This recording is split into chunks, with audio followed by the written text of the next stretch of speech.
je suis ravie de vous retrouver pour le 4e jour du calendrier de l'Avent. On est le 4 décembre, il est temps de découvrir la 4e question de ce calendrier de l'Avent spécial drama, qui est: quelle est ton affiche ou ta couverture préférée découverte en 2023?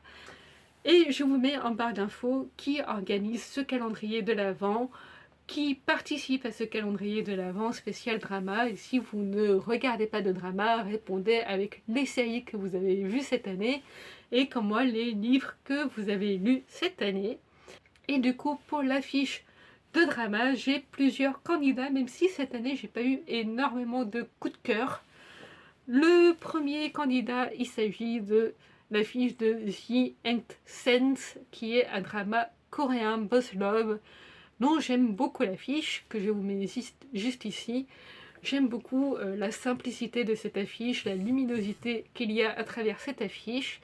La deuxième affiche que j'aime énormément, il s'agit de One Day Off, dont j'ai parlé juste hier.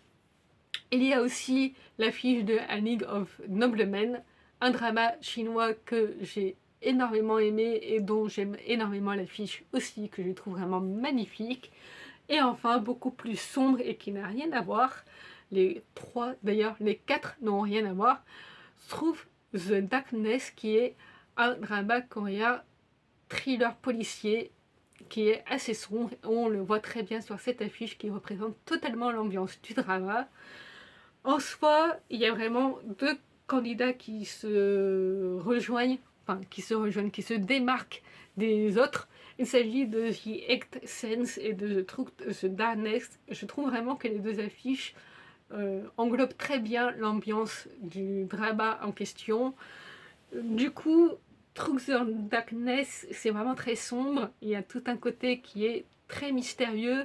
On voit vraiment ces deux personnages qui sont enfermés dans une série d'enquêtes très glauques et ils ont beaucoup de mal à s'en sortir et on voit qu'ils sont tout petits, qu'ils sont...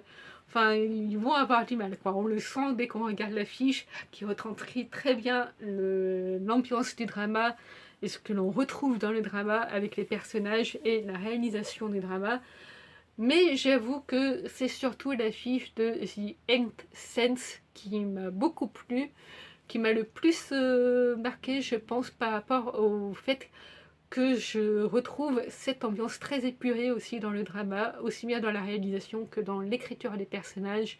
La manière dont les deux sont allongés côte à côte, on ressent dès l'affiche, juste sur cette photo, l'alchimie et aussi la complicité, mais le fait que leur relation ne soit pas simple du tout à aboutir finalement. Et c'est vrai que j'avais lancé ce drama suite au conseil des copines, mais je ne m'y attendais pas grand-chose puisque les boss love coréens sont rarement aussi développés que les boss love thaïlandais. La censure coréenne fait que on a du mal parfois à voir le couple, à voir l'alchimie du couple, mais là vraiment j'ai absolument ressenti toute la romance qu'il y avait entre les deux personnages. Les deux acteurs s'en sortaient super bien, la réalisation aussi était magnifique et tout cela je le ressentais juste en regardant l'affiche, donc c'est pour ça que c'est elle que j'ai préféré mettre en avant pour cette vidéo aussi. Et franchement, regardez-le, même si vous ne regardez pas forcément de Boss Love, ça aborde aussi plein d'autres très beaux messages, très importants aussi tout au long du drama. Il est très court, franchement, c'est un drama que vous pouvez voir en une soirée, et ça aborde plein de très beaux messages de tolérance, d'amitié, de différence, de difficultés par rapport à sa famille, mais aussi le fait que groupe d'amitié signifie aussi beaucoup d'entraide. Bref, ça aborde plein d'autres choses et aussi des thématiques plus sombres, plus complexes.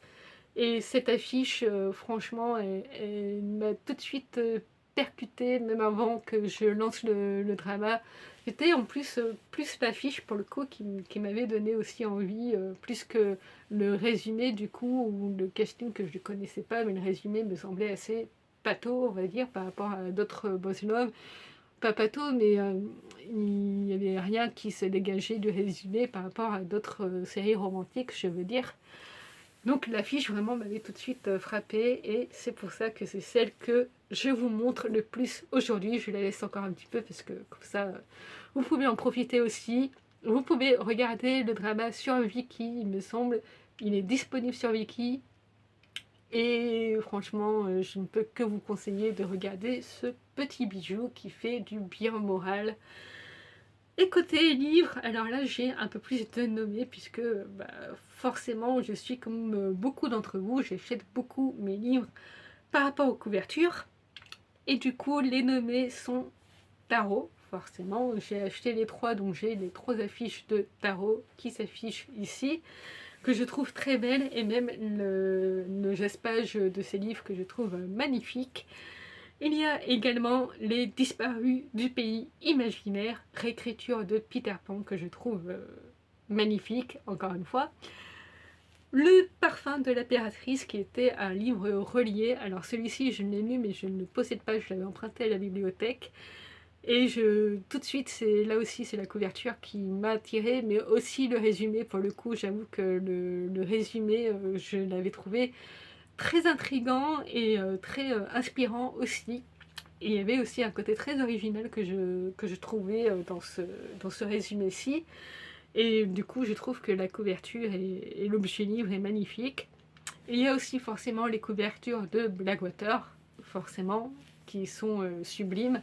Ça, je pense que personne n'est passé à côté des magnifiques couvertures de Blackwater et que beaucoup se sont lancés dans Blackwater grâce à ces couvertures magnifiques. Il y a forcément aussi, j'en ai déjà parlé, de La chasseuse et l'alchimiste. Ce livre est sublime, que ce soit la couverture, le dos, le zaspage, surtout le zaspage, il est magnifique. Mais là, c'est vraiment la couverture qui est mise en avant sur cette question-ci. Entre ces quatre, non, il y en a beaucoup plus que quatre, entre tous ces nommés, le choix est compliqué. Le choix est compliqué. Je suis sûre que même vous, en commentaire, vous trouvez toutes ces couvertures magnifiques et que vous ne savez pas laquelle est la plus belle. Enfin, vous savez, mais peut-être que vous n'arrivez pas à faire de choix sur la plus belle de ces couvertures. Franchement, si je pouvais, enfin je me connais la triche chez moi pour le calendrier de l'avant spécial drama, ça me connaît, mais on est qu'au quatrième jour, je me dis je peux pas comme tricher dès le quatrième jour et tous les désigner gagnants, donc celui que je désigne gagnant c'est Les Disparus du pays imaginaire. Vraiment cette couverture et ce page aussi qui est sublime de toute beauté. Je peux pas, enfin voilà, je peux pas résister à la beauté de ces livres. Et puis en plus, l'histoire est très bien aussi. La réécriture de Peter Pan dedans est très bien menée. Il y a quelques petites choses qui m'avaient un petit peu déçue au sein de l'histoire, notamment pour certaines conclusions. Mais sinon, si vous aimez, alors c'est surtout Wendy qui est mise en avant ici. Wendy, quand elle a 18 ans, qui, depuis qu'elle est enfant, souffre de perte de mémoire. Elle n'a aucun souvenir de l'époque où ses frères ont disparu. Et c'est vrai que ça a beaucoup marqué forcément ses parents et elle-même du fait que ses frères ont disparu à une époque où elle-même a disparu. Et en fait, quand on l'a retrouvée, il n'y avait qu'elle et elle n'avait aucun souvenir de ses frères. Et le jour de ses 18 ans, sur la route, elle va percuter un jeune homme qui lui dit qu'il s'appelle Peter. Mais Wendy n'a aucun souvenir de lui et Peter s'en rend compte. Mais il va quand même essayer de l'approcher du mieux qu'il peut pour pouvoir la faire se rappeler de ce qu'elle a pu vivre quand elle était enfant. Et il y a des choses que j'ai adorées. On va dire qu'il y a 80% des choses que j'ai aimées dans cette histoire et les 20% restants sont vraiment des détails, mais voilà, il y a quand même quelques détails qui font que ce n'est pas un coup de cœur, mais j'ai passé un excellent moment de lecture.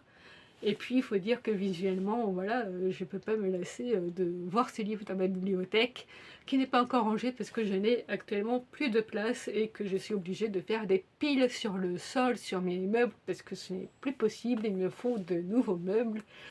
Du coup, vous dites-moi quelle est votre affiche de drama, série, livre que vous avez préféré cette année, dans tout ce que vous avez vu en 2023. Et moi, je vous donne rendez-vous demain pour la 5e question.